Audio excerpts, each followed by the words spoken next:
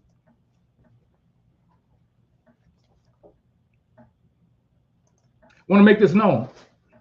Anointed House of Saints is an Israelite Bible school, right? So we put these classes together every week to edify our people.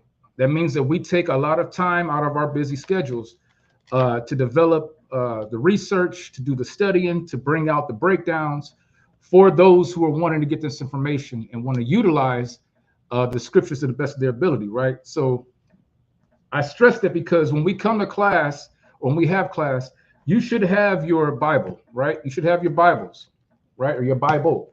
You should have your markers, right? You should have your notebook, right? Your notebook and pen, so you can write this information down, right? Go over this information with your family, right? So that's what we want to see you do when you come to class, right? You don't go to a college lecture hall, right, without any of your materials. So do the same when you come in here. Is what we're asking, right? So let me go ahead and first give these shout outs also real quick. We got, as always, I'm gonna give a special shout out to Joan Gilchrist. Sister Gilchrist, we are praying for your family. Shalom to you. Shalom to Malka. Yapa, shalom, sis. Shalom to the mighty officer Banyamin. Shalom to Captain Coach CIAR 617. Shalom to Levi, the Edomite slayer. Shalom to the mighty Captain Yakam Yah. Shalom to the mighty Captain Kanal. Shalom to the mighty soldier AHOS Nadia. Shalom to Sister L. Good to see you, Sister L. Shalom to the mighty soldier Brown with the bars. Shalom, shalom, shalom to the mighty Captain Jonathan. Shalom, shalom. Shalom to Sister Josephina. Shalom. Let's see who else we got. Shalom to Leah. Shalom, sis. Shalom to the mighty soldier Yaiquab out of North Carolina. Shalom to you, brother. Let's see who else we got. Shalom to the mighty Captain Aharon Dawad. Shalom, Cap. Shalom to the mighty officer Shemaiah out in Texas. Shalom to Soldier Antonio. And yes, you're going to get a name. One of them captains going to give you a name, brother. Shalom to you. Let's see who else we got. And that looks like, shalom to the mighty soldier Ariah from the Bay. Shalom to you. Let's see who else we got here. Shalom to the mighty Captain Shaquat out in Cali. Shalom to the mighty Captain Shaquat. And shalom to Keith Stringer. Shalom to you, brother. Shalom. And I think that is it. Oh, one more shalom to the mighty Captain Judah. So shalom to everyone. And welcome again. I'm not going to keep you long. There probably will possibly be a part 2 or maybe even a part 3 to this. So I'm going to try and keep it short and concise and precise as possible for you. The title of tonight's class is White Supremacy, Codenamed Christianity. We're going to find out what this is all about, right? So I got a video. Captain Eliel is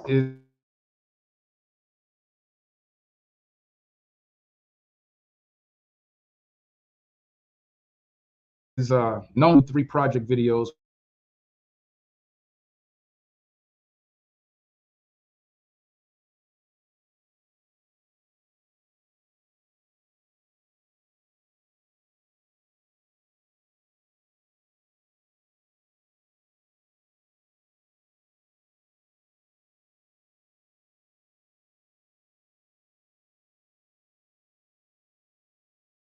Now, all right, there we go. We're going to go into this video real quick.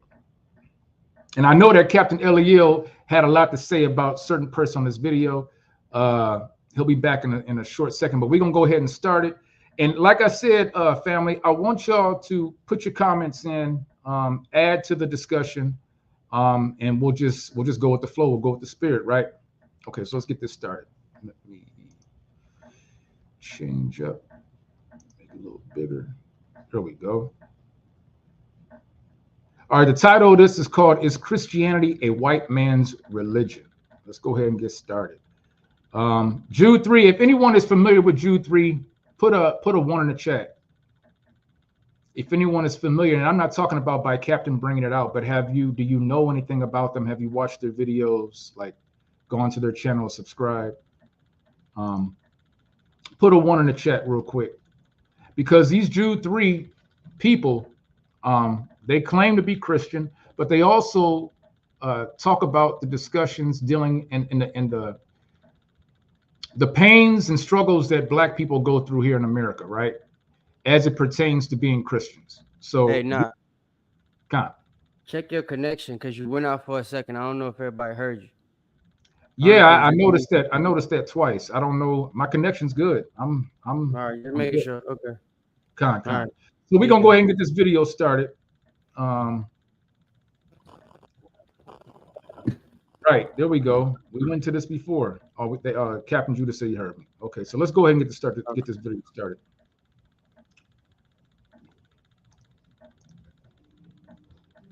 I was so confused. I remember, like, God, Let me jump up.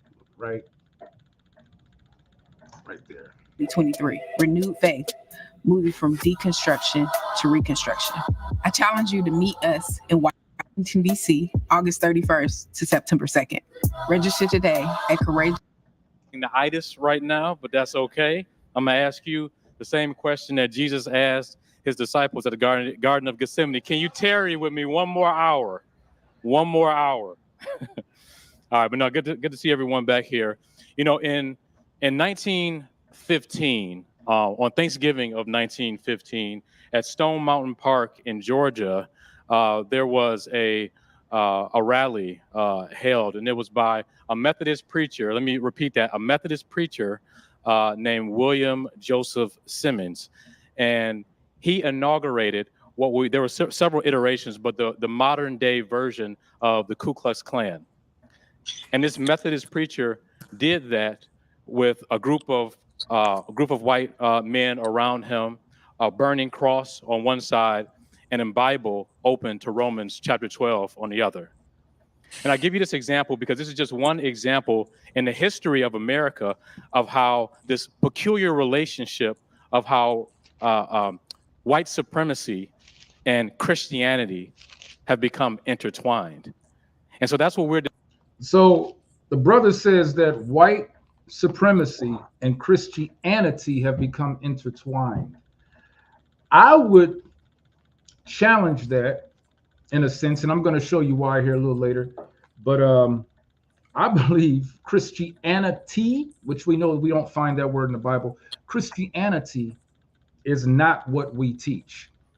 Christianity is not in the Bible, right? So then what is it, right? If it's not in the Bible, if the tenets of what Christianity stands on is not founded in the Bible, then what is it, right? Just wanted to make that comment. Discussing today, and I hope that most, if not all of you, have got a chance to watch the Unspoken documentary. Yes, Dr. Bantu was a part of that. We've had some other panelists a part of that as well. But this question of is Christianity the white man's religion is the central thesis of that documentary. So let's start at the very beginning. I'll present this question first. What is the origin of this question? Is Christianity the white man's religion? Or let me put it like this, or rather, what set of circumstances contributed to Christianity being associated with people of European descent? We'll start with Lisa and come around this way. So my colleague, Dr. Vince Bantu, talked about this last year, but Constantine and Christianity being the official religion of Rome kind of made Christian this concept synonymous with this concept of whiteness. And I can't explain it as eloquently as Dr. Vantu, but I think that's one aspect. But I think in America, obviously, pictures of white Jesus, when we do the Hey, can we pause it right quick, just so I can say this, so I ain't got to interrupt your thing? Nah, go ahead. Because one thing Dr. Duck Monkey Bantu is gonna say, and this lady, right? Good old Vincent Bantu is gonna make it seem like Constantine and Saint Clement. He's gonna mention, I think he says, somebody else. I can't remember off the top of my head right now, but basically, he's gonna try to make it seem like because they're quote unquote Roman, right? That they're Greco-Roman and that they're so-called Edomites is how he's gonna basically make them sound, right? Like their whole perspective and everything they were doing and teaching was from the perspective of Edomites, right? And we know that this isn't true. These are people from the same time period as Vladimir, you know what I'm saying? That king from the Russian icons. These are also people in which Vladimir, that king from the Russian icons, put in the book. So we can show you what they look like, right? So I could real quick. All right. Yeah, His Saint Nick, right? Right. Saint Nicholas. All right. Hold on a second. Let me find. Clement.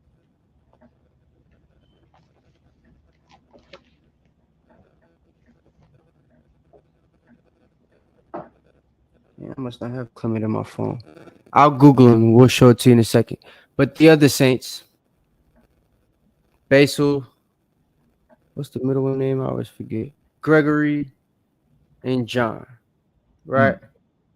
So, oh damn, hold on. Can y'all see their names? Can't see the names, but we definitely see the pictures. Gregory, Basil,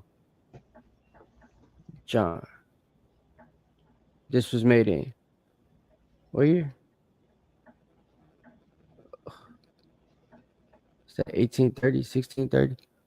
1830. Yep. So, yeah. Just to show you though, he's gonna make it seem like, here you go. Bam, right next to him. This is Clement. Right? Oh, I had him in here.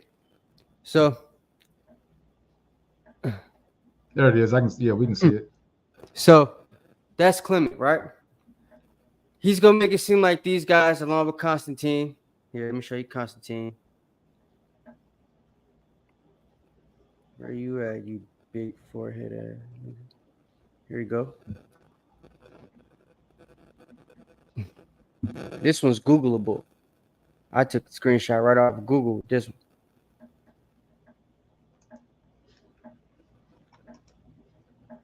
Painting of Constantine the Great, Roman Emperor and Christian saint. Right? So, why is he a Christian saint? They claim him to be Negrito. So yeah, indoctrinated some of them, yes, but complete Christian white people with the idea of making everything about Edomites, not at all, not in the slightest. You know what I'm saying? A lot of that happened afterwards, but I ain't gonna lie, they did lay a lot of the foundation for a lot of things to get twisted, because they did have the indoctrination aspect of it. You know what I'm saying? Them being from Rome and incorporating paganism and stuff like that. But you know, that's that. Y'all can do your research on them. We'll probably do a class on them one day. I yield. Go ahead. No, I'm going to go ahead and show that so y'all don't get confused with who he's talking about, because they're not white Romans, and they're not the way he explains them. He's supposed to be the smartest guy on stage, but doesn't know. Right. Let's go ahead and continue. We always play viral videos that connect with the audience, and one video that we play is Muhammad Ali doing an interview, and he's talking about when we get to heaven, are we going to be the servants in heaven? Because he equated Christianity with whiteness and in a tool of oppression. And as we see in slavery, using scriptures to justify slavery. So I think, obviously, going back, if you want to go back to Constantine, but I think also in America, white Jesus, slave owners using scripture to oppress, furthers this narrative that Christianity is a white man's religion. Bishop Omar. So she said that slavery, it was used. They used the Bible to promote slavery, right? Somebody put in. I want to know if somebody is kind of like on this, because we know this. I just want to see something. What are one of the scriptures that the slave master used incorrectly to promote slavery? Somebody put that in. What scripture did the oppressor use? We know this, right? Give y'all a little bit of time. See if anybody knows this. Because what she's going into is how they improperly use the Bible against us, right? They use our own book against us. Just like Captain said, let me pull this back up. He says they understood there's only one true and living God, and to gain control of the world, they had to take what was ours, right? So in order to do that, they had to change some things up. There it is, right there. Khan. Soldier Nadia, I've got it. Colossians 3:22 says, servants, obey in all things your masters according to the flesh, not with eye service as men pleasers, but in singleness of heart, fearing God, right? Now, that's what they used. You know, at that time, we were not able to read, especially the Bible, so it was taught to us by our oppressor. But here's the thing, for those who may not know, because we hear this, you say something, Cap? No, my bad. I'm reading. Because what we do know is that there's a continuation, right, with this understanding of Colossians 3:22. This is not going into slavery, right? This is not talking about those things. We find that out. We can find the law dealing with Colossians 3:22 in the Old Testament. But if you just go to the very next verse, somebody pull up the Casadia real quick. Can you grab Colossians for me? Colossians chapter 4. Hey, Judah made me feel stupid. So while you talking, I'm gonna actually show the pictures because I forgot I do have them on a file. Okay. Yeah, somebody, Casadia, if you can hear me, you on mute too, Casadia. Just so you know. Con, go ahead and if you can read Colossians 4, starting at verse 1. This is the book of Colossians, chapter 4, from the top. Masters, give unto your servants that which is just and equal, knowing that ye also have a master in heaven. God. So how come the oppressor didn't read this verse, this next chapter? After 3:22, right? You got Colossians 3:22, but in the very next chapter, the first verse is saying the master has to give unto his servant that which is just and equal. Just and equal. So here's an example of how we know that the so-called oppressor used this verse to try and gain control. It's a form of what we call white supremacy, right? Just wanted to bring that out. And I know everybody knows about that, so has some understanding of how that verse was used. Oh, white Jesus, that's right, Cap. I'm gonna let now. Actually, since you're showing these pictures, Captain, do they have the names at the bottom? Yeah, this Saint Nick. Okay, I see it now. I gotta zoom in. Yep, Saint Nick. Okay, that would be who they call Santa Claus. Where Santa Claus come from? Nah, Santa Claus, where Santa Claus come from. Saint Nick, the name, that's this Nick. That's what It's Saint two Nick stories conflated together.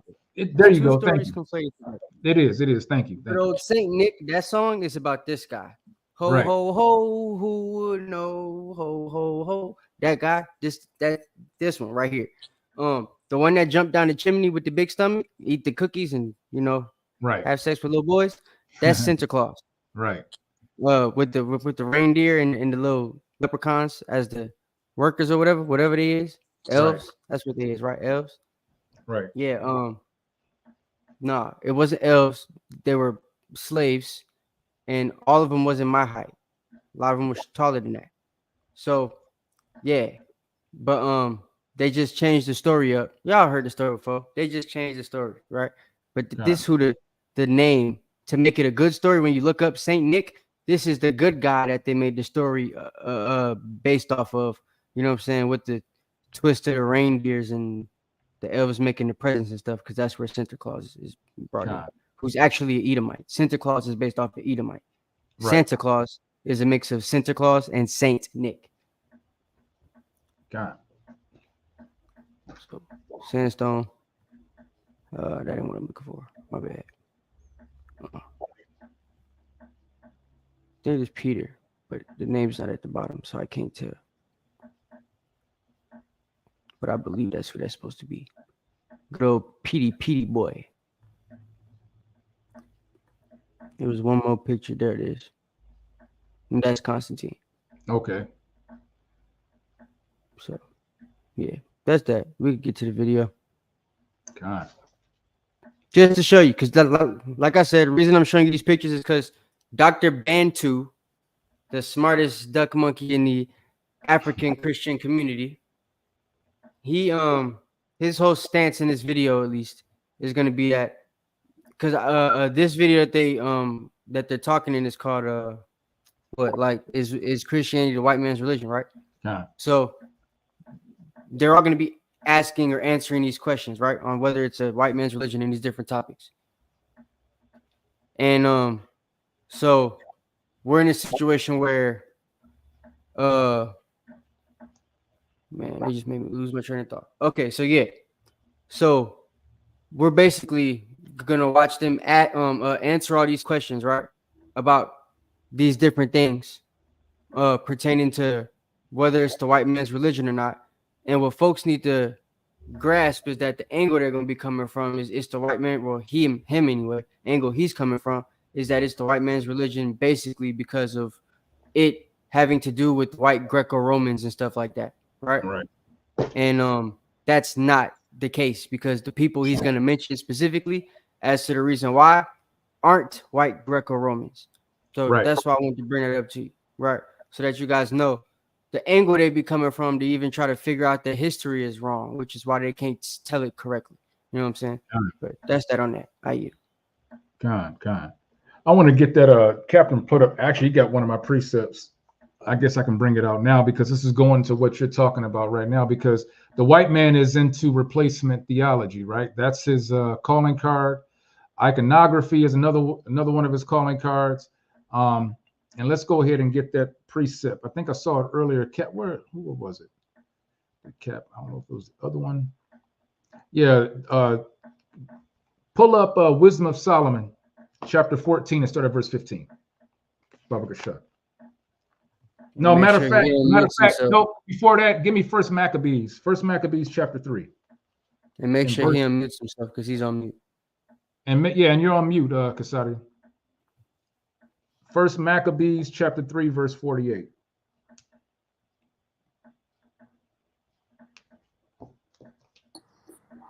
Salaki. This is First Maccabees chapter 3 and verse 48. And it reads,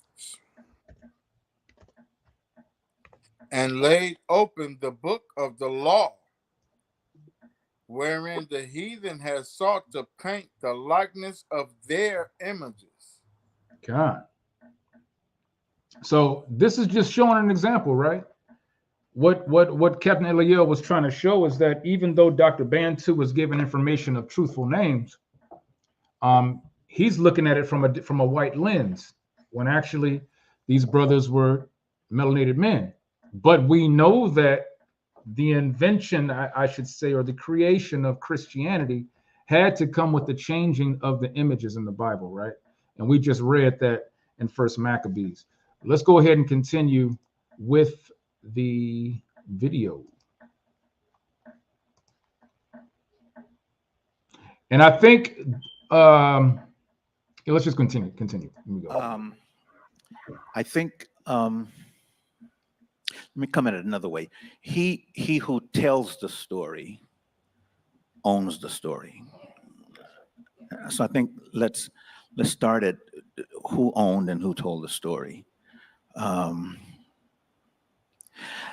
They told the story from their perspective and selectively edited it. Very meticulously, they left out revelations in the very Bible that they said they used. I mean, I'm 74 years old, so no, don't let this black hair fool you. I was 30 years old, grew up in a black church with the white mosaics of pictures of Jesus. I was 30 years old before anyone told me that there were black people in the Bible.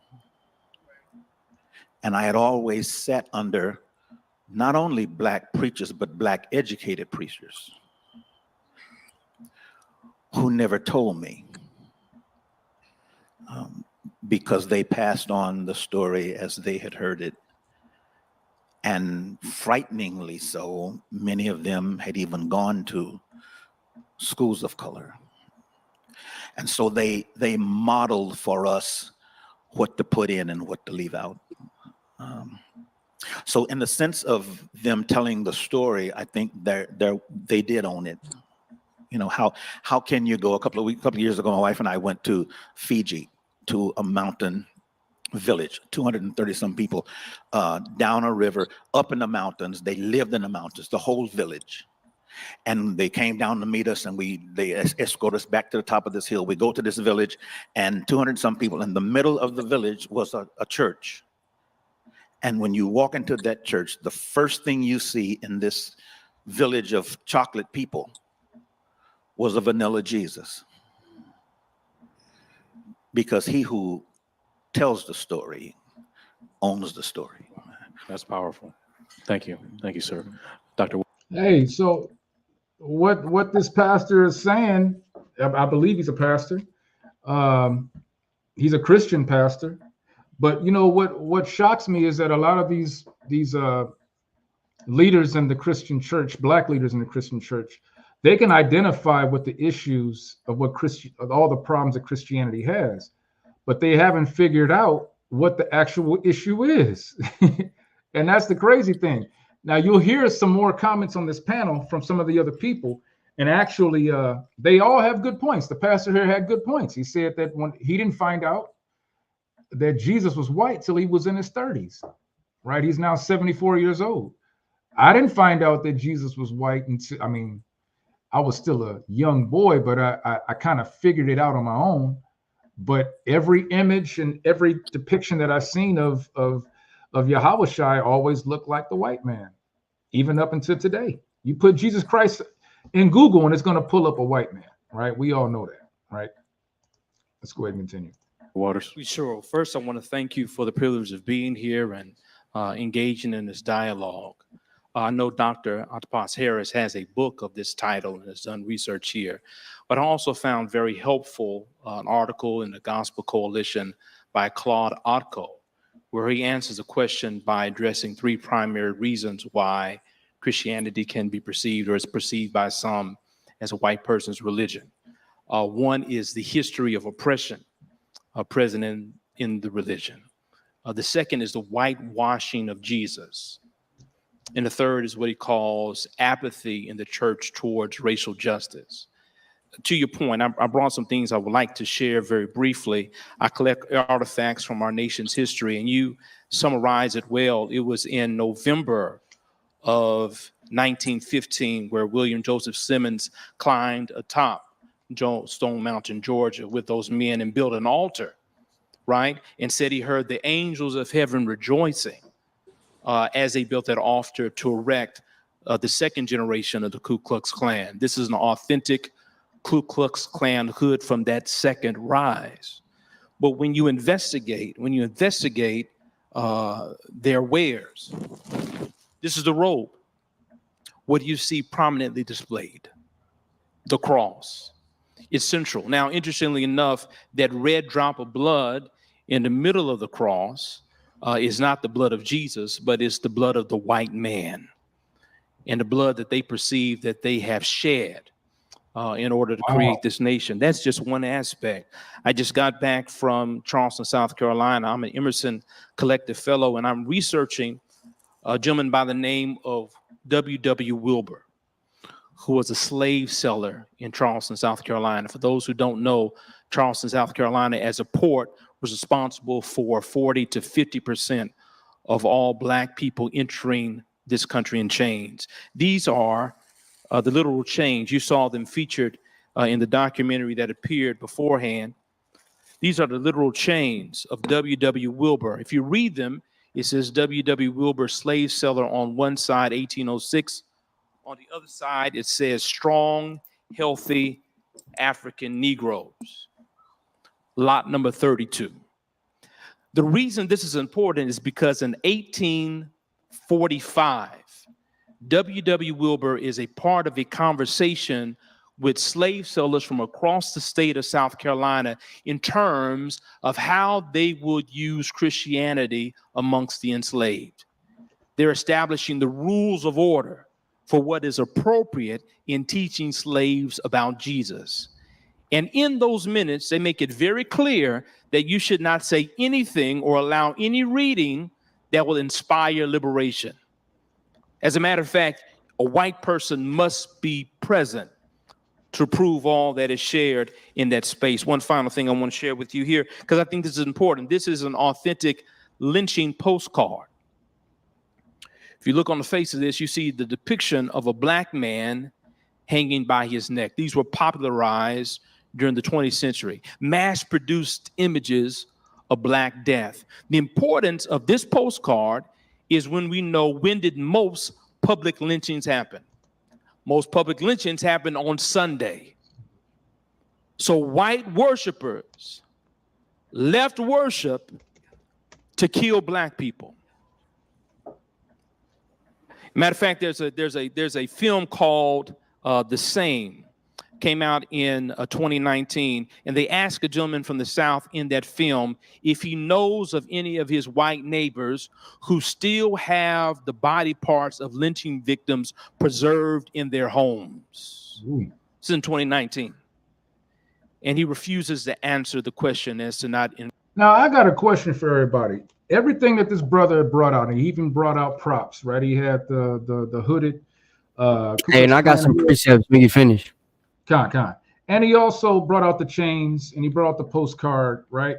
But he started with the fact that this is all from what white people who claim to be followers of Christ and who claim that they are Christians or they follow what is called Christianity. But from what I'm hearing while he's talking, I'm seeing everything that has to do with oppression, everything that has to do with, ruling over another people with rigor, ruling over another people with killing, stealing. This is what I'm seeing. And I know that definition to be, at least in the modern term of what white supremacy is or what supremacy is meaning that you're better and above other people, right?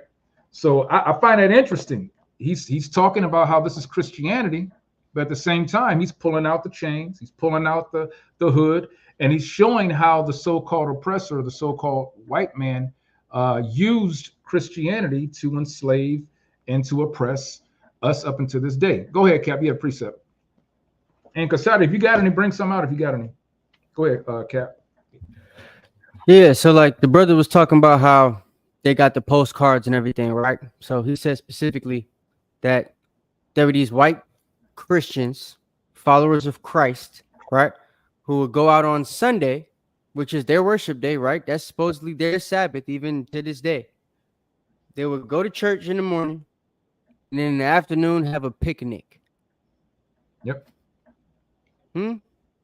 Picnic and hang them, take pictures, have a barbecue, right?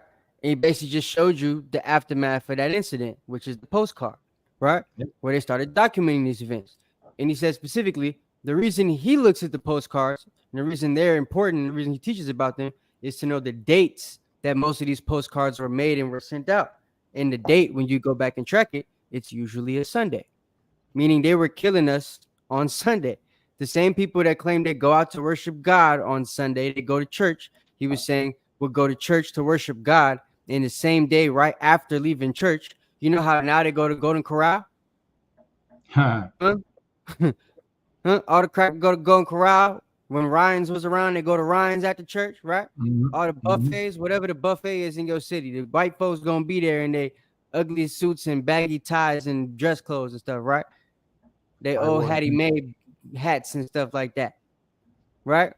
So, but with all that gear on, they're gonna be in the Ryan's eating their little buffet. What it used to be was the picnic at the park, right? You might have been the buffet because some of them probably used to eat us afterwards too. I wouldn't put it past them, but because he also said later on, I don't know if I'm not gonna play this part, but y'all gonna hear it anyway, right? He gonna mention Edomites having, Jake body parts stored up in their houses and not wanting to say nothing about it. Yeah, that's what he's talking about right now. Yeah. Okay, yeah. So, like I didn't even think about that. Damn. Yeah. They do be having hands and stuff. It was a white boy that showed me a hand when I was a little boy.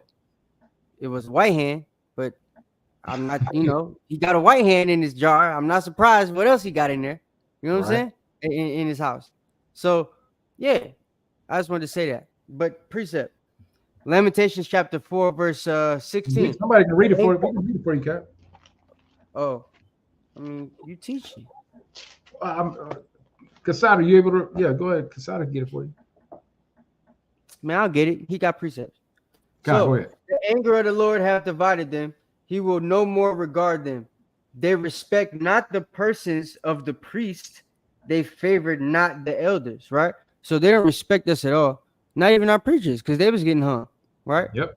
Oh, you want to teach the Negroes? Okay. They'll go hang our preacher after he finished teaching us on a Sunday after they finished getting taught, right? That's how gruesome this was. It says, as for us, and nowadays, right? Our odds have yet failed. We voting for Donald Trump or Joe Biden this year for our vain help. In our watching, we have watched for a nation that could not save us. We police officers, Coastal Guard, Army. You know what I'm saying? What they call them? Citizen. Like, what's the people that do the citizen's arrest called? Citizen cops or something? No, they're just called community police. Citizens. They're just citizens. Okay, damn, that's ridiculous. All right, but yeah, you know what I'm saying? It's that type of situation out here where we doing all these different things to help watch for them, but when it comes to us, they can't even pass a bill that actually gives a real penalty when one of us gets shot on accident by the cops. You know what I'm saying? Like, there's literally nothing they can do for us because all the things that happen to us is a result of us not keeping the commandments, right? They're the hammer that's hitting us as a result to us not keeping the commandments. You want the hammer to stop? Keep the commandments, right? It says last part of the precept. They hunt our steps that we cannot go in our streets. Our end is near. Our days are fulfilled, for our end is come. And that's literally what would happen, right? You walking down the street in 1924, you know what I'm saying? Going to go see your girlfriend, Darla, right? You got your little nice suit on and everything. Got a couple of roses in your hand. Got your little top hat. Walking with your Stacey Adams or whatever the hell Stacey Adams was back then. I think Stacey Adams was around back then. I ain't sure. So yeah, you got your Stacey Adams on because we brothers, brothers back then were Stacey. Yeah. So yeah, and walking down the street, next thing you know, a couple of the good old boys walk up on you. Hey boy, they ask you where you going. I'm going to go see Darla. Oh really? Let us take you to Darla. Next thing you know, you in the back of the car on your way to the picnic. Right. You know what I'm saying? And I just was going to see Darla. All right, well, yeah, you're going to see Darla. We'll make sure she's with you next week. And then They pull the rope. You dead. Then they take the picture. All right, everybody, gather around. Buckwheat. Right. That's you right there. Where the saint sign is, that's you with the fire in the back. Yeah. Right. That's literally how they would do it. Every Sunday. You know, like how they kill the Native Americans. Every time they kill the Native Americans, they have a Thanksgiving feast. Every time they kill a nigga, they have a picnic. God. I you. God. Okay, let's go ahead and get back to it. Incriminate his neighbors. That's the history of oppression. When you move beyond the history of oppression, right, to the whitewashing of Jesus, we have to talk about an aspect of our history which is understudied, which is the Naturalization Act of 1790, where America literally says that whiteness is a prerequisite to citizenship. So when people say this is a white person's country, historically, they're not wrong. It's not until 1868 with the 14th Amendment that black people are brought into the conversation. 1924 that indigenous people are brought into the conversation. 1954 that Asian American people are brought into the conversation for citizenship. But the reason that's important in 1790 is up to that time, Puritan understandings of depictions of the divine permeate America, meaning that you don't have any artistic depictions of Christ. But around the time of this Naturalization Act, you all of a sudden see the emergence of the white Jesus. The white Jesus is to give endorsement to citizenship, basically creating God in your own image and determining who could be welcomed to the American enterprise. And then finally, we talk about apathy. I don't know that there's any more racist organization in the world than white Christian evangelicalism. There you go. There you go. White evangelical, however you said Christianism, right? That's what it is. I want to, let me see. Do I want to get this one? No, I'm going to hold on that. Let me continue. It's like it. I don't know if there's any more racist institution because the persons who worship there then go out to enact harms in the legislatures, in the mass incarceration in our country, and in so many other spaces. And so if you're looking... Real quick question for everyone. Does anyone think that these so-called evangelical leaders, white evangelical leaders, do they have anything with pushing laws that are passed in America?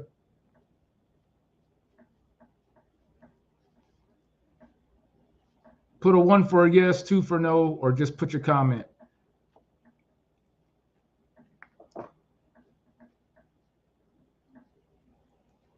Does anyone believe that any so-called white evangelicals of today, do they have any power in passing law? Sister L would have won. Shemaiah would have won. Because if you think about it, Christianity, the way it's set up, it's the replacement, right? They replaced the image of our Savior with their image, right? And they also incorporated their own laws and statutes and intertwined them, basically trying to come back from it intertwined with putting Christianity as the forefront, right? And they actually were able then to pass laws backed by the Christianity movement, right? By evangelicals. And I'll show that example of what I mean. I'm going to show that a little bit later. I got something for you a little bit later. For an image of Christ that is welcoming and embracing of all, but that is the image that you see. Ultimately, you see a white supremacist God. Dr. Bantu. Yeah, I would just echo a lot of what's been said. That I think that absolutely, I think that we see the origins of a white supremacist Christianity in the 4th century during Constantine's time. I think it's important to point out that, the 4th century wasn't the beginning of white Christianity. but it was the origin of white supremacist Christianity. Because you know, I know we'll get in more into this, but the gospel is for all people, and that includes white people, and all people are made in God's image, and that includes white people. And so we see the gospel going into the Gentiles. And he's so wrong. This is supposed to be the authority on the panel, and he's the most lost of all of them. Paul goes on missionary journeys to Rome, And I'm still lost John on what the hell finds he is. Gentiles. Right, Con. I don't know if he nigga. I don't know if he Terrence Howard little brother. I don't know if he Ethiopian. I can't tell. Because the last video I did about him, he claimed, you know, he wanted to be Ethiopian. This video, he looked like Terrence Howard little brother, and Tim Tebow had a baby. And now I don't know what he is, but he sound like a brother. So I'm like, I don't know. Could I don't be. know what's going on. Who knows? He's Nipsey Hussle. Greek ways to communicate the Hebrew Palestinian gospel into a Greek Gentile Roman milieu and context. So we already have, and then in the first and second and third centuries, you have other theologians like Justin Martyr and Clement of Rome and Clement of Alexandria that are articulating Christianity in kind of a Greco-Roman kind of way, as well as Christianity was going in every other direction.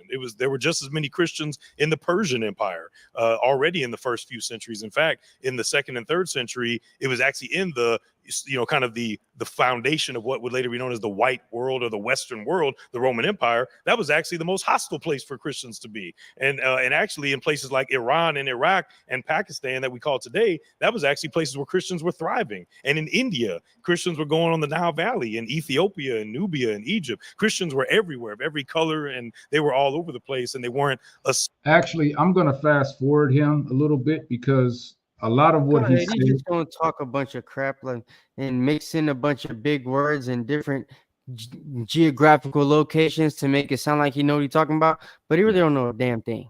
He don't. Let me fast It's forward. like if I said, you know, and the poop meter is out here in the middle of Saudi Arabia, and you know, it's the same size as a trash compactor, which can also be called a paper waste basket. Like, I don't understand. It sounds smart, but I didn't say nothing. You know what I'm saying? So that's it. Dr. Vince Bantu. Bantu, I want to stay with you for a second.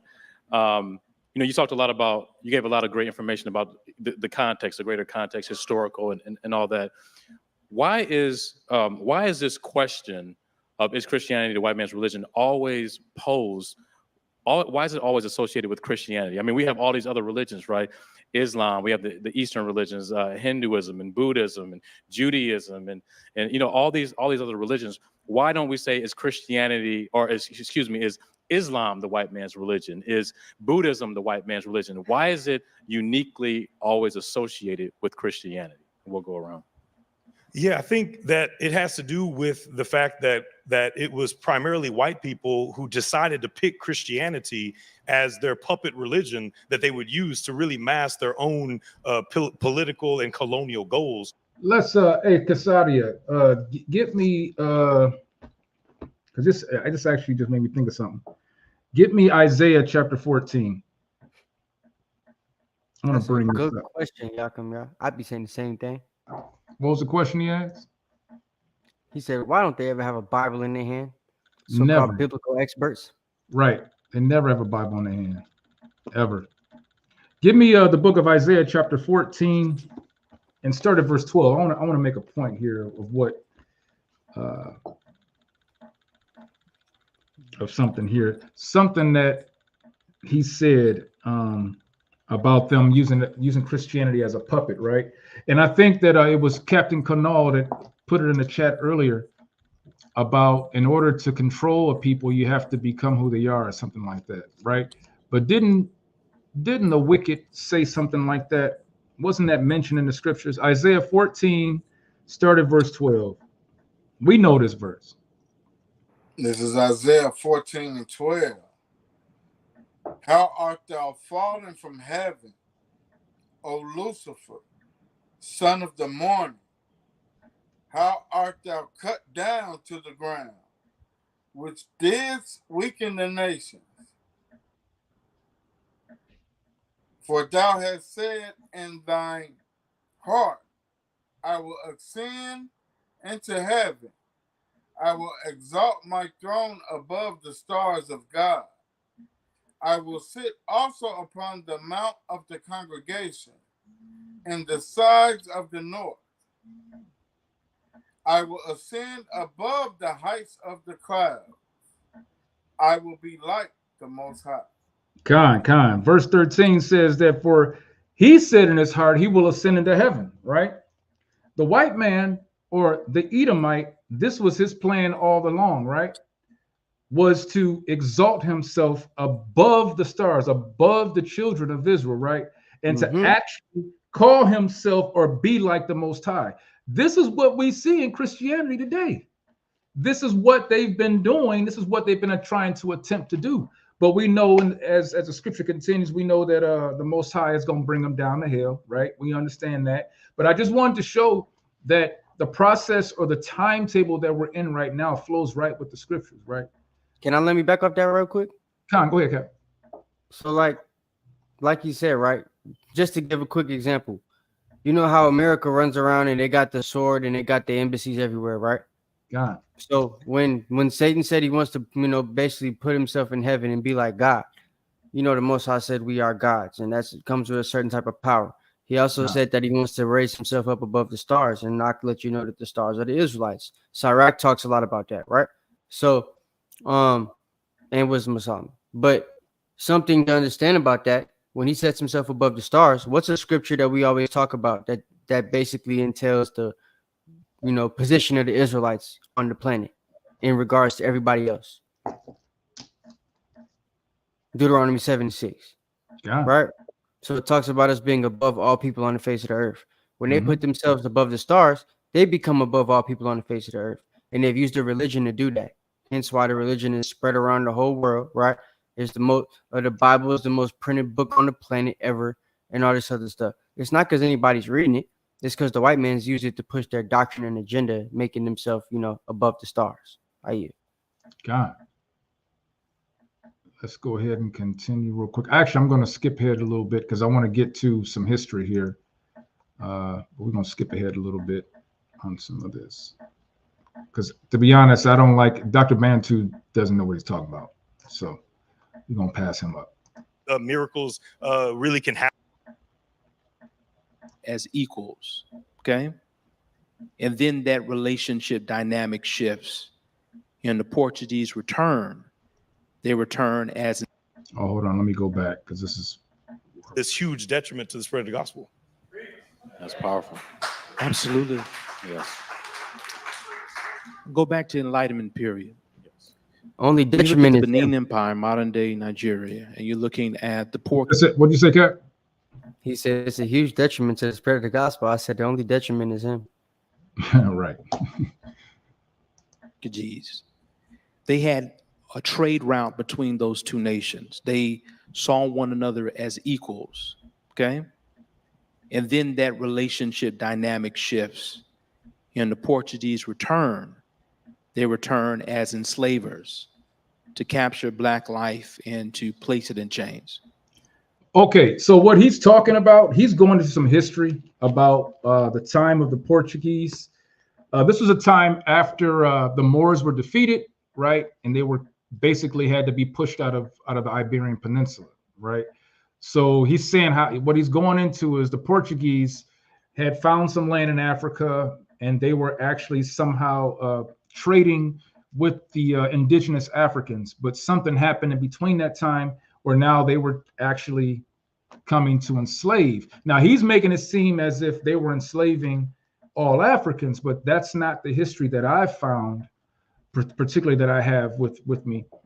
These are particular specific people that the Portuguese actually enslaved. And they knew the Bible. Because say that again, Cap. I said, and they knew the Bible because of the particular people. Exactly. Some of them had even come from the particular place that they were coming from. That's why he said the words returned, because they'd seen them. I'm about to go into that right now. Exactly. That's the history part, right? You Yep. did not get a whole class on this, by the way. Yeah. So I'm gonna bring some stuff out that I brought out before, but the reason why is because I'm showing what this panel is bringing out. We can actually trace this. We can find out what the real information is, or the information that's available, and then we, of course, we can line it up with scripture, with the Bible. So let me pause this real quick, take this down real quick, and I'm going to pull up some history here real quick, going into what he talked about dealing with the Portuguese. All right, let's go here, and let's see what else. Oh, no. Right here. Okay. Can you guys see that? All right. Kasadi, is that big enough? Is that large enough for you to read? Or do I need to blow it up? You got to blow that all the Blow way it up up. a little bit. Okay, hold on one second.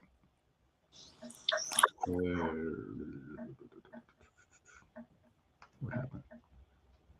If you No, can't, I can read it, man. I can see it. Yeah, because I can't see that. You want to read it, Cap? Yeah. What I'm supposed to read? Just the highlighted part, or the whole thing? No, you're gonna start at actually, you're gonna start right here. So the highlighted part. Yep. Pope Nicholas V, in the famous bull by which he granted the unknown world to the Portuguese and Spaniards, expressly permitted and ordered the Christians to reduce all infidels into slavery.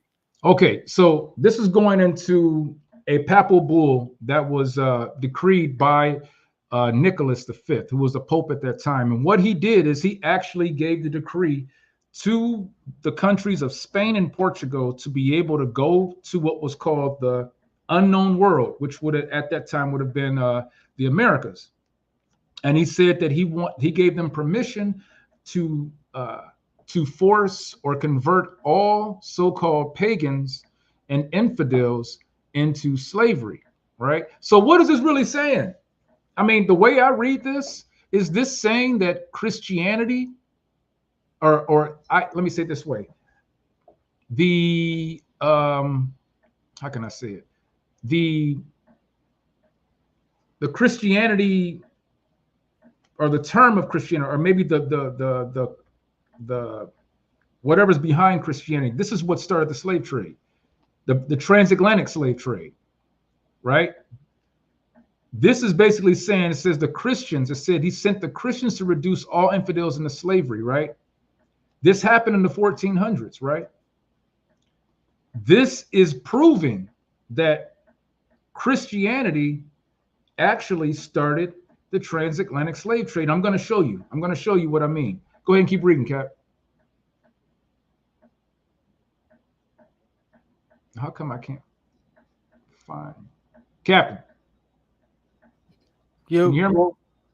Yeah, go ahead and continue reading, Bob Gashak. All right. Christians into slavery, an order zealously executed by both these nations. In the meanwhile, the Portuguese were advancing nearer and nearer to the countries abounding in gold, and discovered in the progress of their navigation many useful and valuable articles of trade. That of pepper, now found by them, gave the Sir Saint Jacques to the East India trade, which you should know if you saw that video me and I did, till then carried on by... Oh, Salaki. I'm trying to... Good. Yeah, sorry. That of the pepper now found by them gave the Sir Saint Jacques to the East Hold on, India Cap. trade. It messed up on me. So like, I got to pull it back up. It's all good. But yeah, each India Trade Company and the Dutch West Indian Company were the two companies, one made by King James and them, the other made by Cracker and them, which they end up combining to make the slave trade vehicles. God. And the businesses, in which these two companies that we're talking about are the two companies in which mainly that the Jewish people funded and were insuring the ships that were a part of this company or these companies. And those ships, of course, had us as the precious cargo. Go ahead, Cap. Keep talking for a second. I got to grab something. All right. So yeah, we end up being the precious cargo for these ships and stuff like that. But yeah, I guess I don't know if you want me to keep reading that. The Venetians. Yeah. Okay. So All right. In order to procure plenty of the pepper, a spice which incredible quantities were consumed in those days, which is why they were talking about pepper being a big thing for them, and of other merchandise, like, for example, when they came to the Americas, they started, processing and producing corn and potatoes, right? Things that they didn't really use over there where they live. But since we taught them how to grow them and gave them the seeds and everything like that for them, they started taking that stuff back to where they live, as they would put us on the slave ships and bring us overseas too, right? So that in turn would allow them to be able to mass produce corn in the areas too, because now they can grow it, right? Because they have the products to do so. So that's kind of how they would do it. And they did the same thing with pepper, which is what this article is, pointing out. So you want me to start over right here?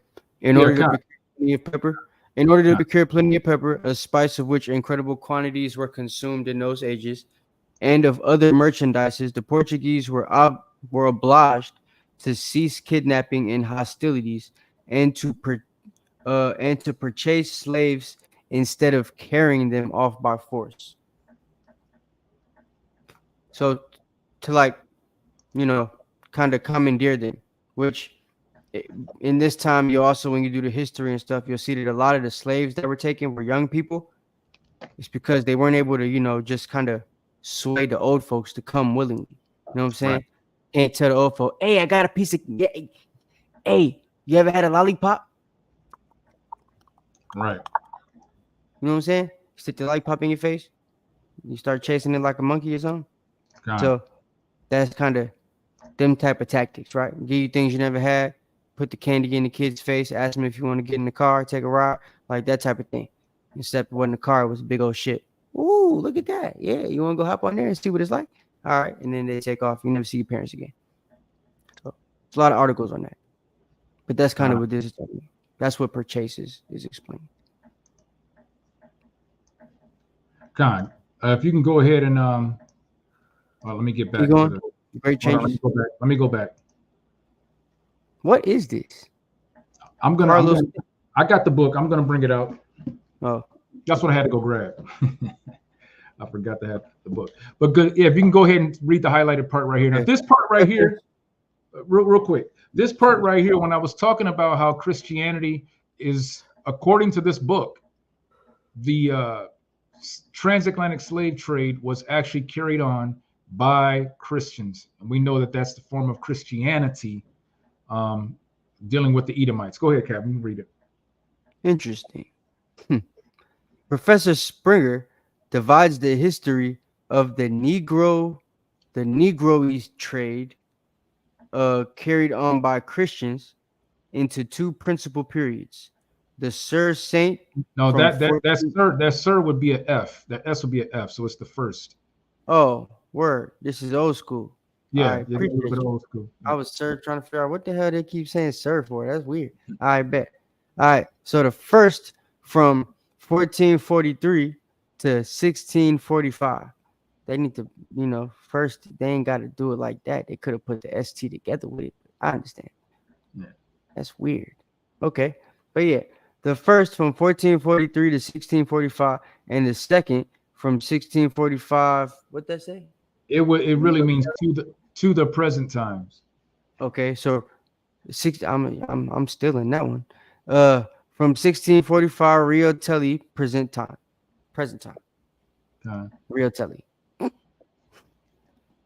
So the first period is the time of its increase, during which not only its founders, the Portuguese, but the English, the Dutch, and the French dealt in Negroese slaves. Now let's think about this, everybody. It says back here that Negro. My bad. I just see that the E is yeah. Yeah. Okay. Negro trade. Right. So Professor Springle divides his history of the trade carried on by Christians into two parts, right? Two periods. 1443. We've always been told that slavery started in what year? Transatlantic slave trade. Or around what year? Somebody put in the chat. They say. Does anybody know? I want participation from the chat. Anybody know what year they say that the transatlantic slave, around the time the transatlantic slave trade happened? 1619. There you go, Cap. Says that we came over here in 1619, right? But yep. Now that may be in some form how they say that again. So yeah, that's what they say. Yeah, that's what they say, right? That's what they have documented. But if we go into these books, which I call the WIE books, White Eyes Only, so what we're reading is the book you see here. And the book is called The Critical Review or Annals of Literature. It's volume 57. This was published in, let me find it. I got it in the book. This was published in this year. You can see this. I don't know if anybody can see this. Oh, no, you can't. I got to take my background off. Hold on one second. Let me do this. Take my background off.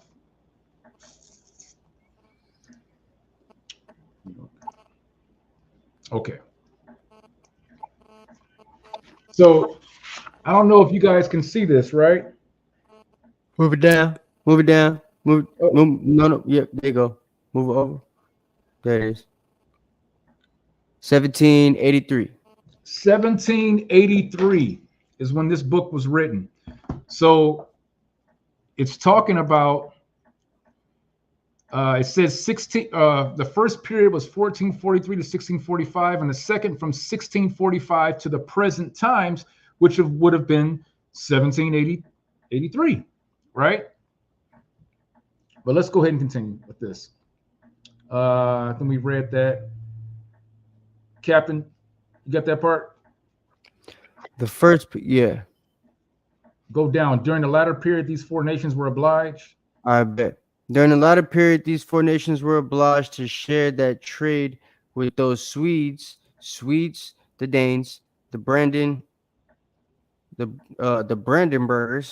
the North Americans, and since 1778 with the Spaniards. So now we know this is talking about the transatlantic slave trade. Wow, the So Brandenburgers. now we know the truth. It didn't start when they told us. This is when it started, right? When this book was written, our ancestors were in slavery, right? I want to let's go ahead and all right, go ahead and read this part right here. This is the other part I want to get to, Captain, because this is something that was brought up by I think you had said something about the Sunday, right? So this is going to go ahead and read this highlighted part real quick. Baba Kasha. The trade soon increased so that in 1455, not less than 700 or 800 Negro slaves. Okay, I'm about to say he typo. No, he had no peer review editing stuff. I got you. All right. So the Negro slaves were annually exported to Lisbon. Right. So Lisbon is an important city because it goes into something that happened in the 1500s in Lisbon. I'm gonna get to that. Go ahead and continue. At the length of the at length, the Portuguese in 1471 discovered the Gold Coast, and ever since the intercourse between Portugal and Guyana was continued. So the Portuguese say that they discovered, right? Discovered, was people already there. Discovered the Gold Coast, right? And they began a trade between the people of the Gold Coast and themselves, right?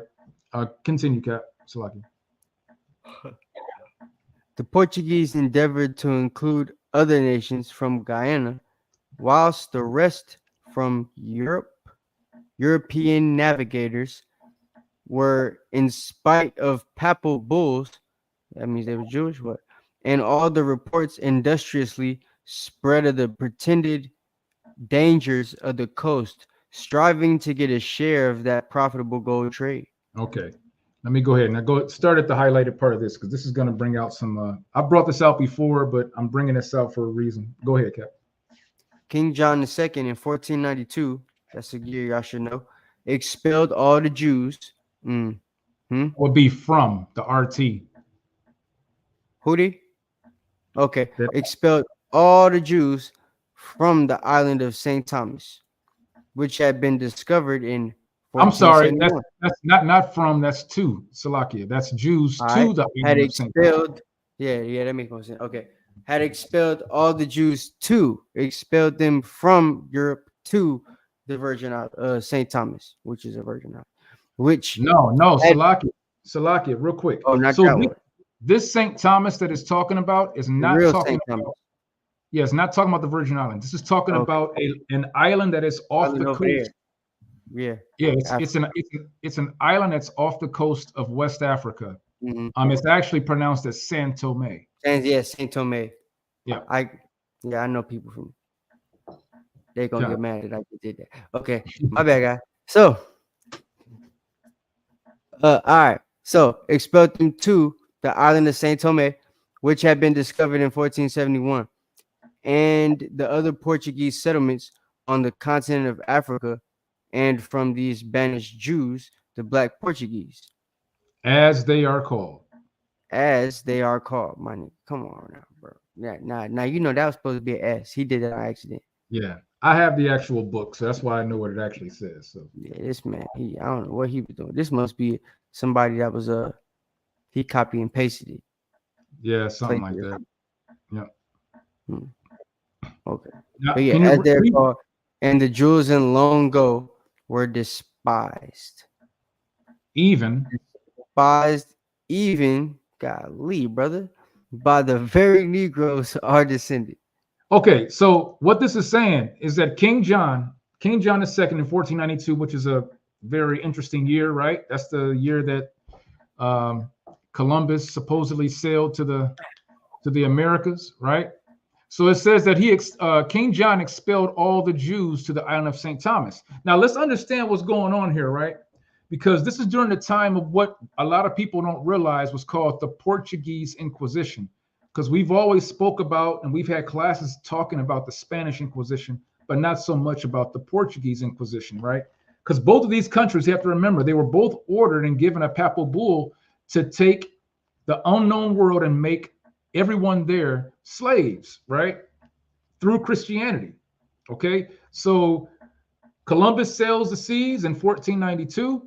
King John II expels all the Jews that were in Portugal at that time to the island of St. Thomas, right? And they were called the Black Portuguese. And these were Jews that were also despised, and I'm gonna go here, even by the very Negroes, are descended. What is it saying? This is saying that Luis de Torres. Those Jews that were in Portugal, those Black Portuguese Jews, are Negroes. That's who they descend from, the Negro, right? There's a term that's used, Negro, and then there's also African, right? Whenever you see the term Negro, that's talking about us. It's not talking about the Hamitic African. I don't think people pick up on that. But these old books will distinguish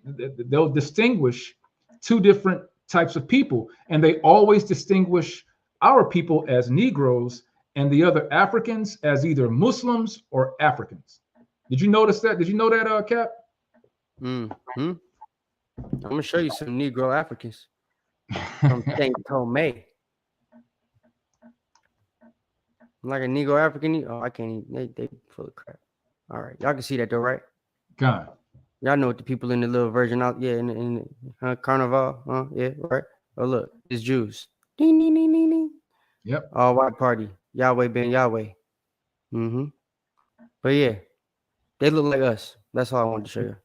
Khan. Shalom, soldier. Shalom. Yahweh Bashim, Yahweh Shabarakatah. All right. Glad to have you here. So let's go ahead and continue. So I was going into the fact that during this time, this is how we know that this was dealing with the transatlantic slave trade, the distinction between the Negro versus the African. They knew the difference. Let me go back to this because there's another part I believe I was looking for on here. It says 30 years after their settlement, not less than 150,000 I don't know what that is, of 30 pounds of weight of sugar were exported, and the engines of 60 sugar works turned by slaves. These Negroes were purchased in Guinea, Congo, and Manicongo. Oh, where's it at? I don't see it. And the colonists and plantations had from 150 to 3,000 Negro slaves. It says, in the beginning of the 16th century, the Spaniards and Portuguese began to transport Negroes. Now you notice it's saying Negroes. It's not saying transport Africans. And I'm going to show you later what I mean by that. And that black guy in the video said African Negroes. Right. For similar labors to the West Indies. And this word right here is supposed to be Brazils. I have the book that actually says Brazil and not Bacilles. All right. By which the Negro trade was rapidly increased. The Spaniards, on their first settling in the West Indies, immediately treated the natives of that part of the globe according to the Pope's instruction. What was the Pope's instruction? You heard me say it earlier. What was the post it in the chat? What was the Pope's instruction when we first started reading this? Make sure y'all paying attention. It had to do with us. It had to do with us. It had to do with Christianity. What was the Pope's instruction to the nation, to Spain and to Portugal? Come on, y'all. Anybody post anything yet? Okay. I don't want y'all falling asleep. The Pope gave the right to conquer the unknown world to the Portuguese and to the Spaniards. So this is going into what now? This is going to go into also not just the Negroes who were brought over here on slave ships, but once the Spaniards and the Portuguese got over to the Americas, let's read this right here. It says they treated the natives of that part of the globe according to the Pope's instruction, which was to force them to convert to Christianity and become slaves. They divided them by families or districts among themselves as slaves. The poor Indians were now forced to dive for pearls, to wash gold sand, and to work gold and silver mines for the new masters. They were often carried far from their native home, and in short, they were so miserably fed and used that in short time, these countries were entirely depopulated. Now, in order to supply that loss, the Spaniards carried off the other Indians who were not yet subdued. It says they carried them off. Where'd they carry them off to? Right? The Diddy party. Right. It says who were not yet, but by stratagem or force, especially from the Yucatan Islands. The Spanish court at last prohibited the violences, but the Spaniards found means for evading the order of the court. They decreed the Indians. Oh, went too fast. They decreed the Indians in Europe as the most sanguinary race of savages, and we know that word Indian means savage. On which Ferdinand repealed his former orders and bade them carry off these cannibals by force from their native place and treat and sell them as slaves. Now I want to go to here, right here. Let me go here. Is this it? Oh yeah. Check it out. Is this it right here? This is funny. I can already see. Okay. Did you see what I just saw? What's that, Cap? That they separated Moorish and Negro. Yes, that's what I was looking for. You seen it? And a lot of these niggas be trying to, I saw that immediately. My eyes said ding, ding, ding, ding, ding. It wasn't that one. Go to the next one. Oh, it's the one I didn't have highlighted. Okay, right here. It says yeah, right here. Right. Go ahead and read that. Go ahead and read it. Boy, that's crazy. Y'all gonna be mad, you red hats.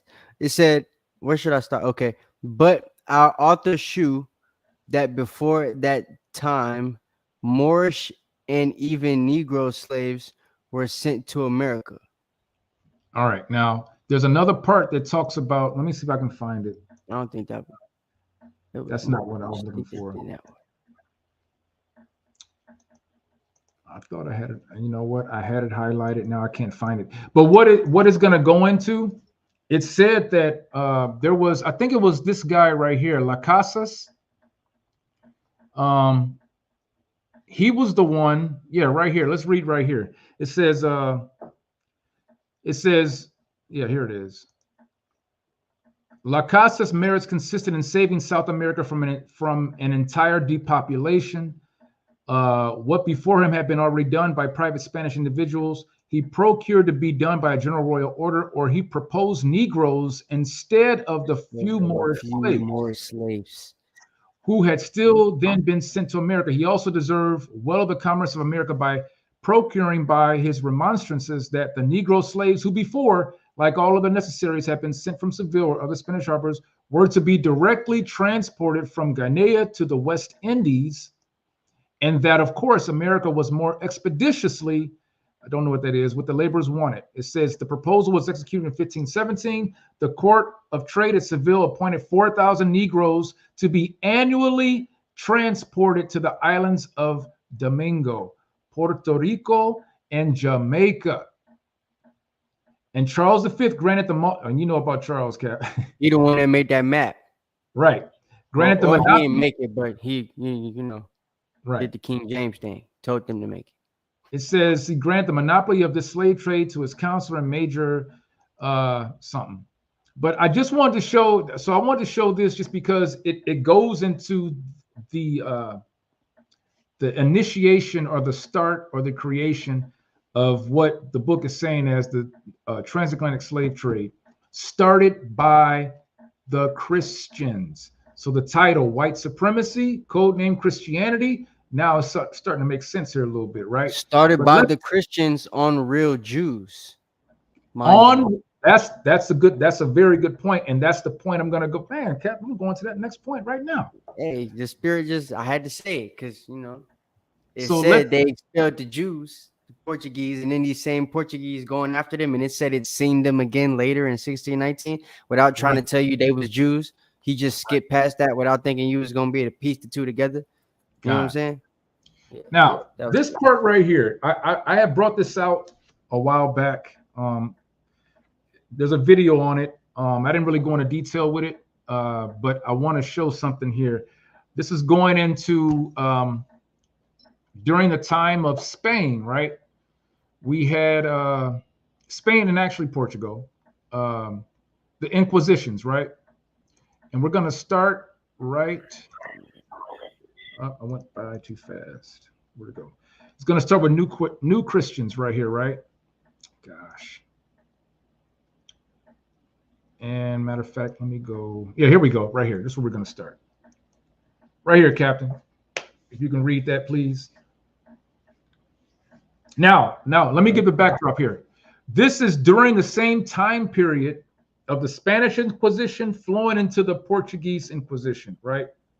This is around the same time period that's going on. So what we saw, what we just read in the other book from the 1783, is going to line up with what we read in here. Go ahead, Cap. All right. And after this, Antonio, can you see this? Con. All right. I'll read this one, but the next one you're going to read it. It said, all right, having given in the preceding chapter an account of the dispersion of the banished Spaniard and Portuguese Hebrews from their native land, I shall return to those who remain in those countries, Isaiah 11, right, under the dominion of new Christians. This is now I need that book. It says now under the denomination of new Christians. What is a new Christian? We'll explain a little bit. Let me continue. Luis de Torres. Con. Go ahead, so Antonio. Those of Spain were not murdered by the populace, but thousands were immolated by the infernal tribunal of the Inquisition, which, not to stain its hands with blood, condemned its victims to the flames. It was next to impossible to escape from those human, or rather inhuman, bloodhounds. Yet some who continued their medical studies in the famed Spanish universities were so fortunate.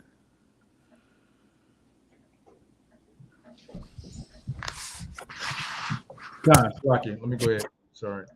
Go ahead, read. Will be seen in the following pages. Lawrence, who had been secretary to it in its latter days, in his critical history of the 352 new Christians massacred at Lisbon.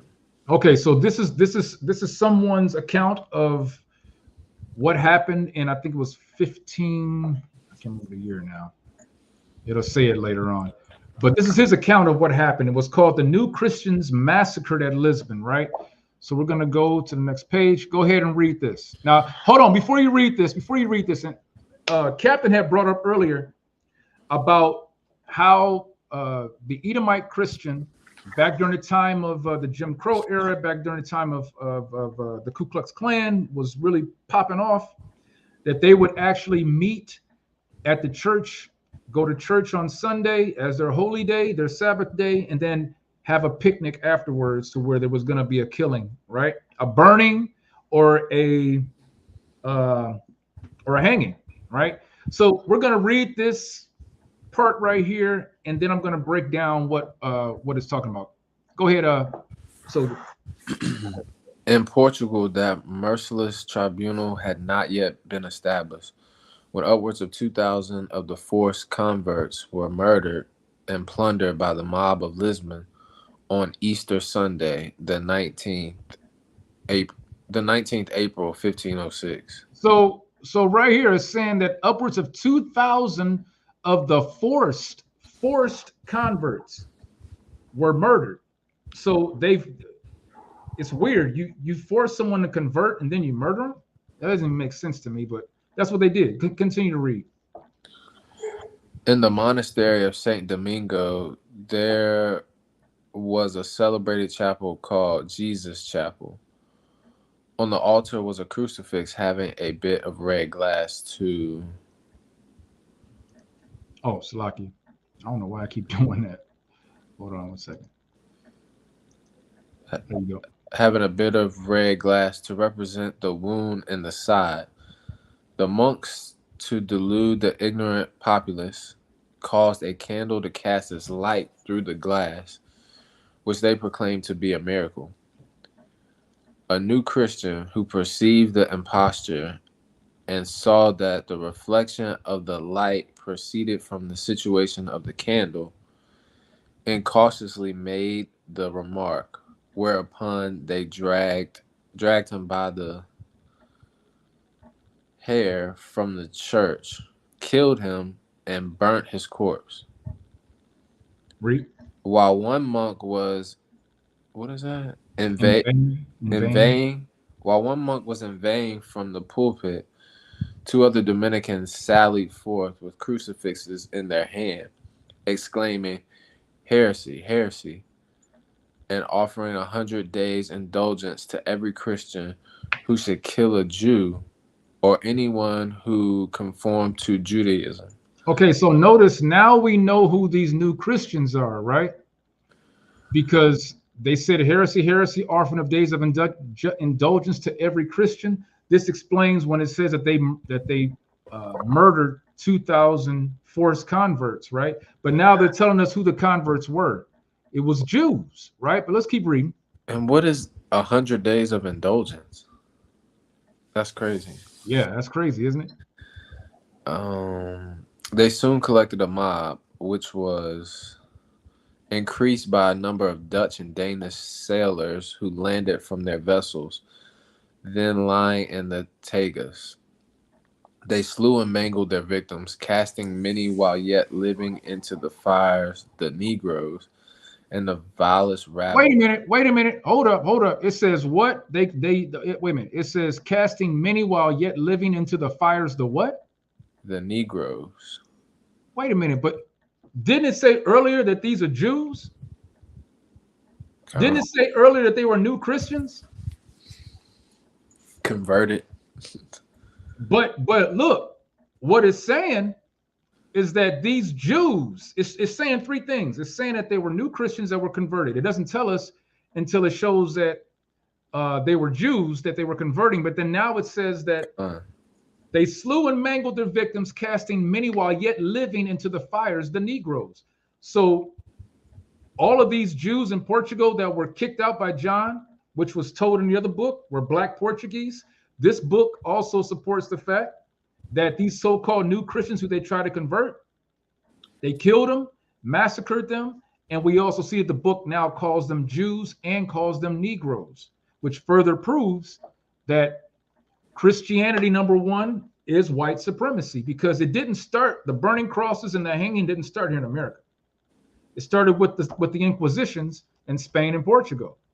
And it brought itself right on over here doing the same thing, right? Go ahead and continue reading. Casting many while yet living into the fires the Negroes and the vilest rabble had kindled at the church doors, to which they kept constantly adding fuel. On the Monday, the numbers of the mob were considerably augmented from the neighboring villages. The massacre and butchery of the new Christians were continued. Their houses were broken upon, whole families were murdered. The merciless wretches dashed out the brains of infants against the walls. Hold on. Where have we heard about this before? Oh, yeah, I remember. That's in Where can we find this? That's what's gonna happen to the nation of Edom. That's right. For Where what is they that did, at? for what they did to us, right? Let me go. Hold on. Let me go back to that real quick. It says that they were merciless wretches dashed out the brains of infants against the walls. Pregnant women were thrown from the windows on the pikes of those below. Women were violated and virgins ravished. Such were the horrors committed in the capital of Portugal on that day. Right? Let's see if we can find something. Let's see here.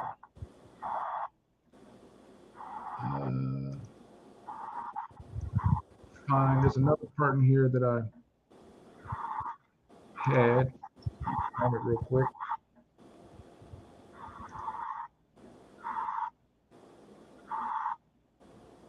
Where's my highlights? All right. So here. So now we're gonna jump over here, because all of this is, I'm bringing all this out to show that from the start of Christianity, it's always been oppression for us, right? I don't know why it's doing that. Why is it? There we go.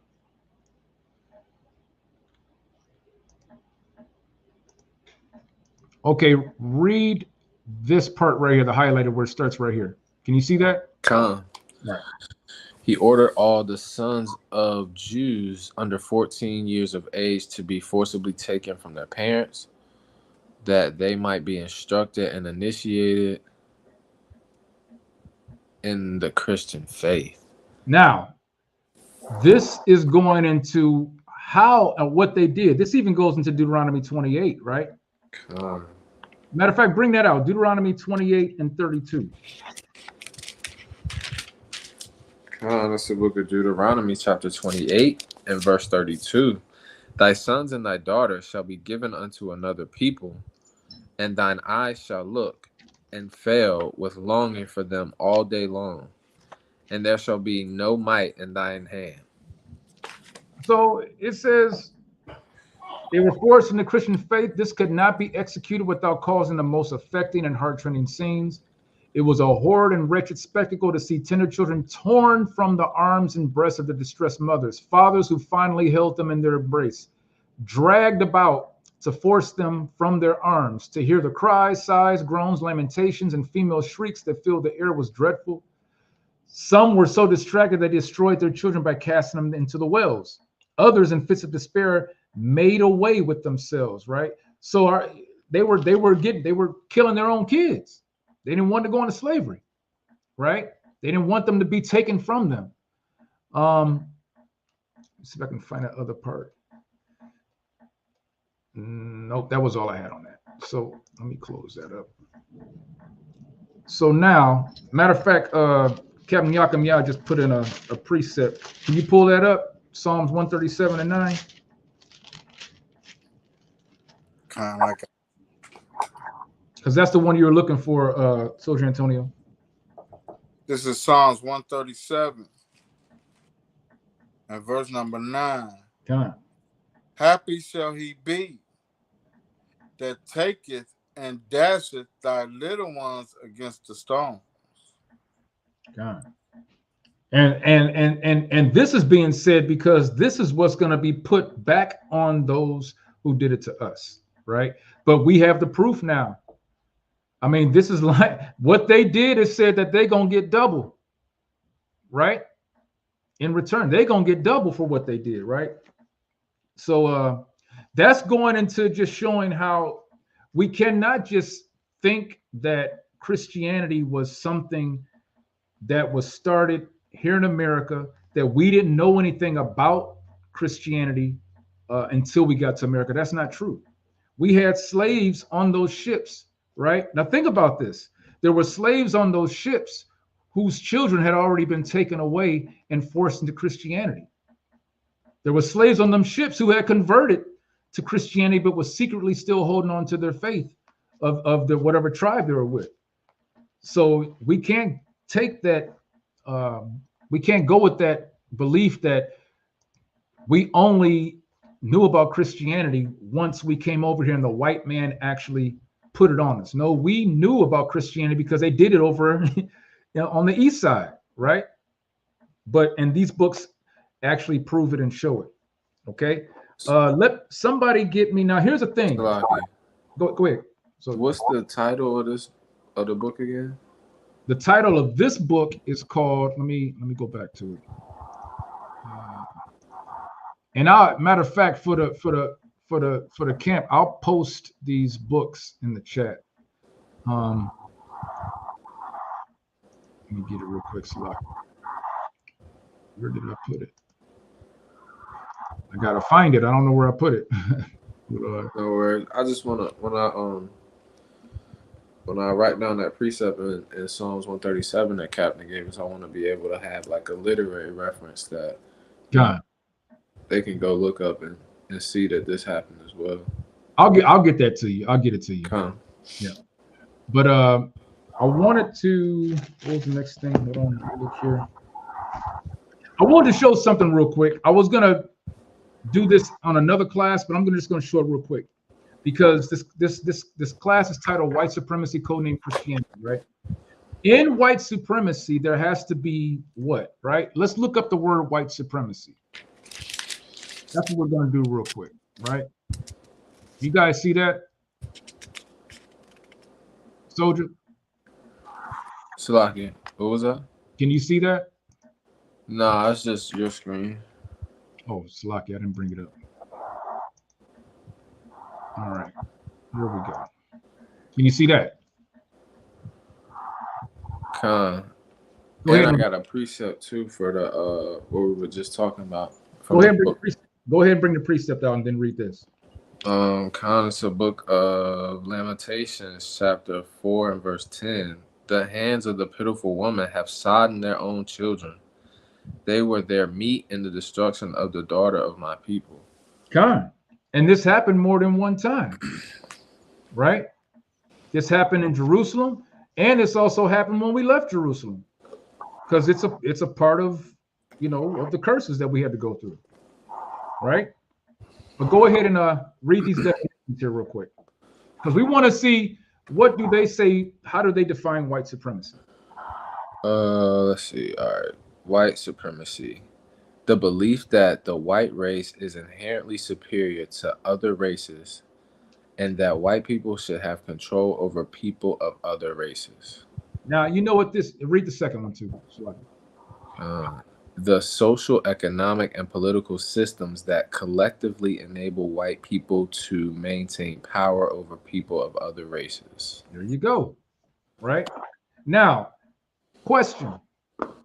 It says in the second one, it says the social, economic, and political systems that collectively enable.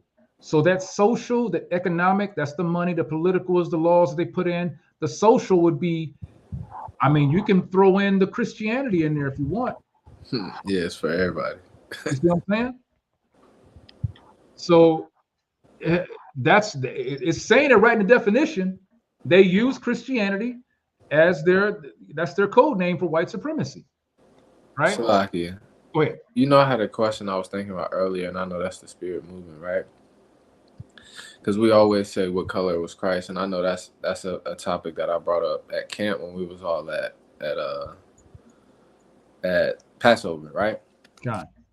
So they always say, well, why does it matter? Well, why does race matter? And that's usually the response that we get. But my question back to that is, if that's your question of why doesn't it matter, then why can't you say what the book says? Why can't you give an image of what the words in scripture say? Why do you give an image in direct opposition of what the scriptures say if it doesn't matter? God. Why does your version of it matter? If that makes sense. No, it makes plenty of sense.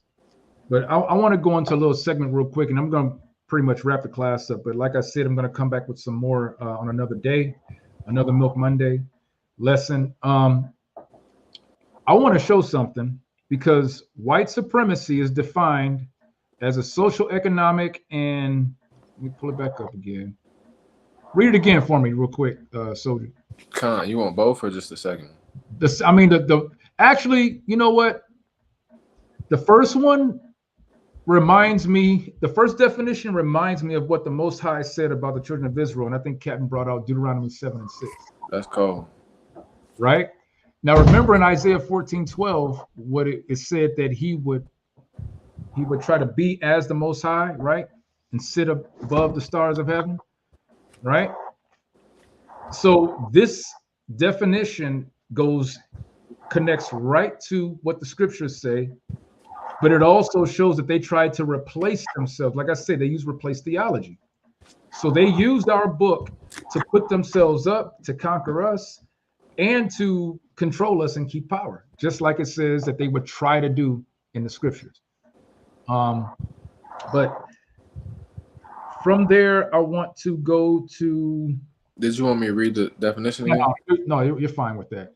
You're fine with reading it. But I want to go here, because what I want to show now is I want to show what Christianity also does, right? And what America does to establish itself over us, right? They establish what? They establish laws, right? They establish statutes. They have what's called the Constitution. They have laws that they implement that we are supposed to abide by.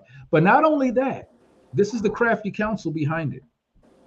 Our people complain about we don't have to keep God's laws, but they will try to keep the laws of America, right?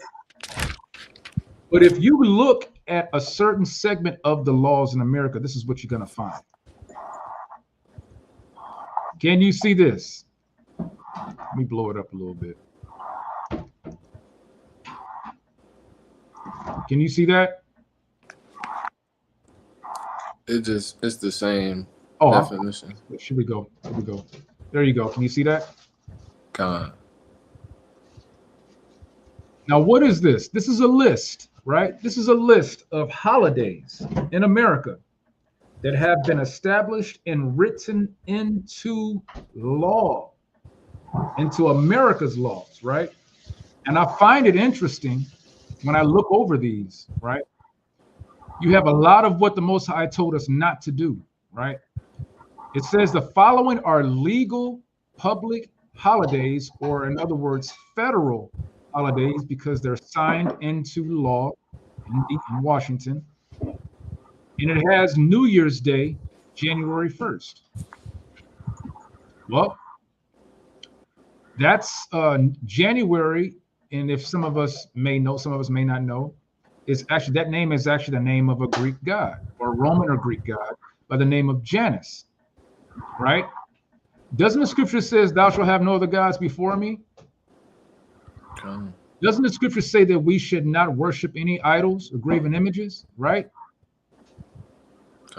Janus was a god, but we memorialize or recognize this every day, knowing that New Year's Day is not in the dead of winter, right? But then here's the catch. The birthday of Martin Luther King is now a federal holiday. But this wasn't pushed by the Edomites. This was pushed by who? Us. We pushed to have this as a federal holiday. We wanted to recognize and idolize our brother every year. For I don't know what he really didn't do anything, but that's what we do. But because Martin was a puppet for the oppressor for a while until he started to change later in his movement. They loved the fact that we were pushing this holiday because why? Because it keeps us in sin, right?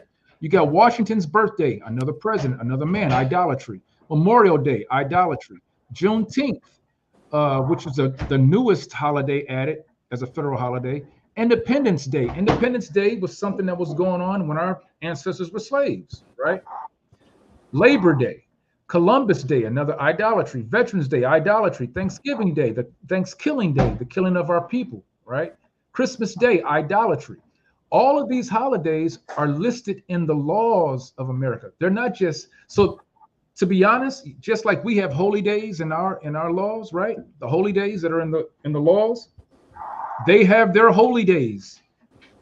The thing is that we're stuck on celebrating their holy days and not celebrating the holy days of the Most High. And so, why has that happened? Why has it transferred like this? Because of white supremacy. And now they put these laws in, and we just go with it like there's nothing wrong with it, not realizing we're constantly breaking God's laws, right? But I just wanted to kind of throw that in there for everybody to see, to look at that. I have some more, but I promised that I wouldn't be late. I went over the time I said I was going to go over, so I'm going to hold off on the other stuff that I have. Going to end it right there. Officer Casadia, do you have any precepts or anything you want to come out with real quick before we end class? Or you got anything you want to say? Nah, King. I think you hit it dead on the head, right? Come on. I only thing I would say is it's not obvious, right? It's not obvious that Christianity is white supremacy, right? Right. It's unknowingly you worshiping the devil. The Bible speaks, right? That which makes it dangerous. God. Right? You ignorantly serving the oppressor. Right? That's why it's important for classes like this to come out. God.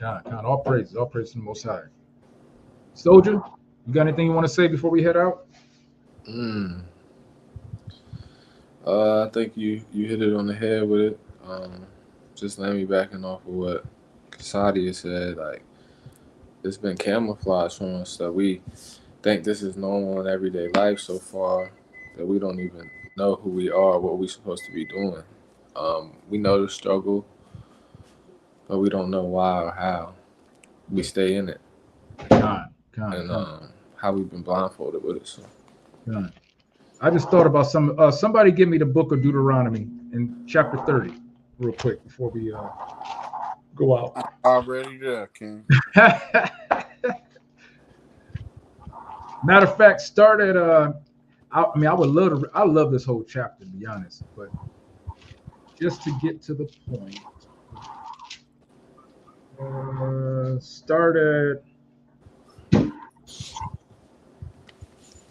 because this is all right. So we're keeping these Christmas holidays, we're keeping Easter, we're keeping Thanksgiving, right? But what did the Most High say, right? What did the Most High say? Right? He told us to keep his commandments and live, right? Right?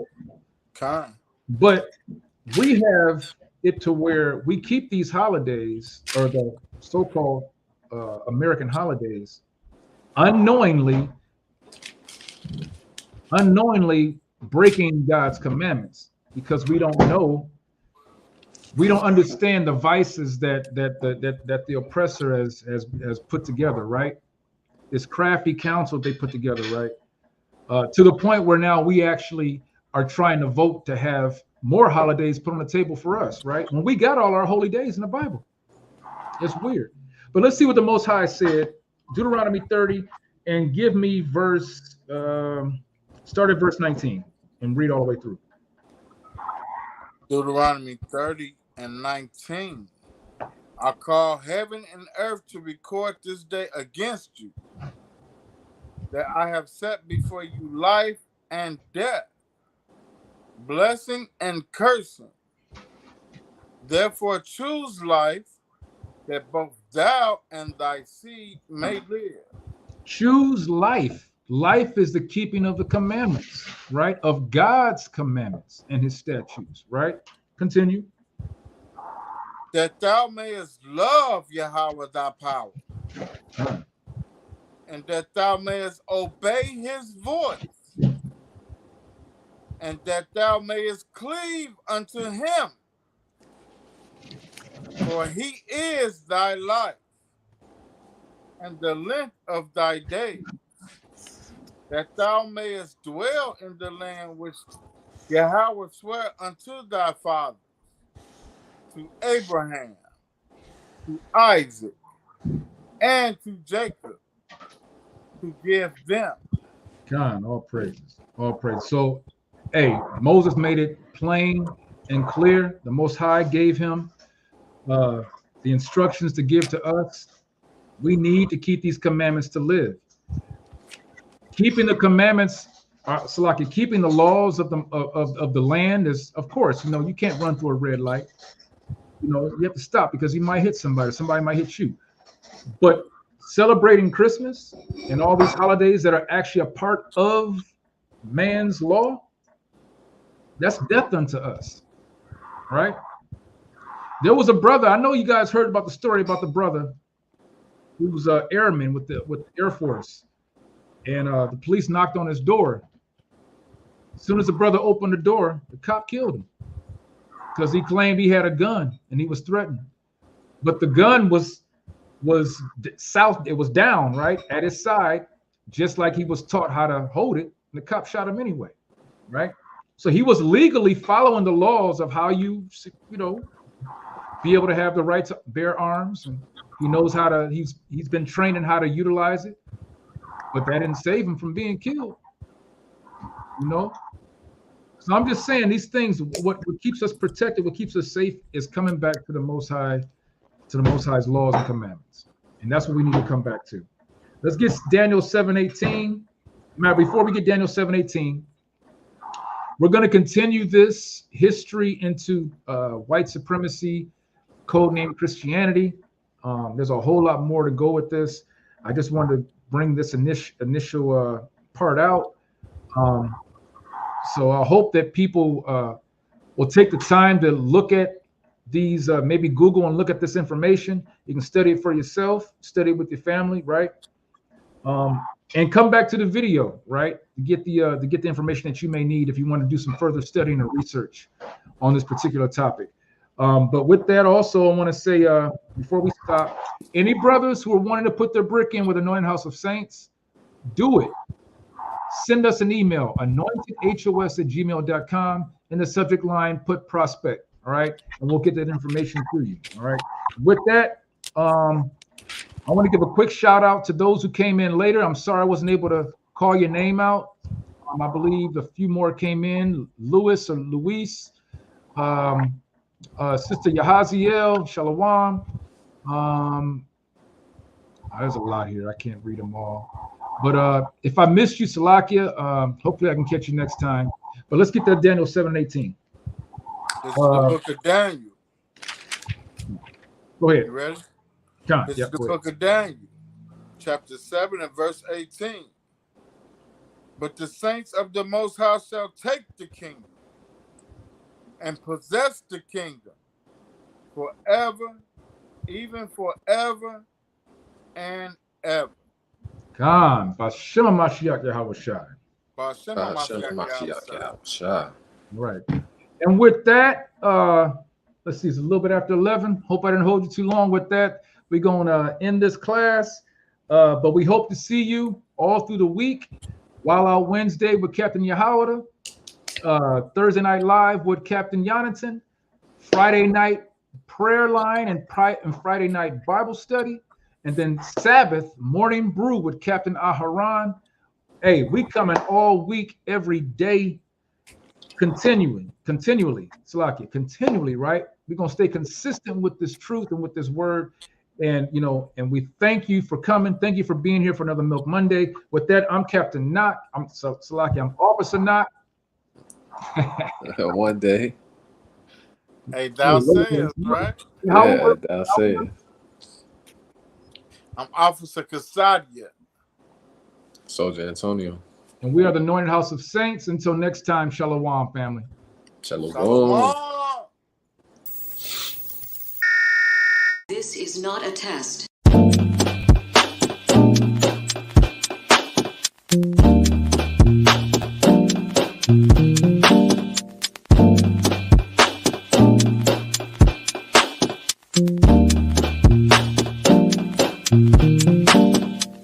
Black skin, black sauce, black Jesus, black music, black skin, black sauce, black Jesus, black music, black skin, black sauce, black Jesus, black music, black skin, black sauce, black Jesus, black music, black music, black music, black music, black music, black music, black music.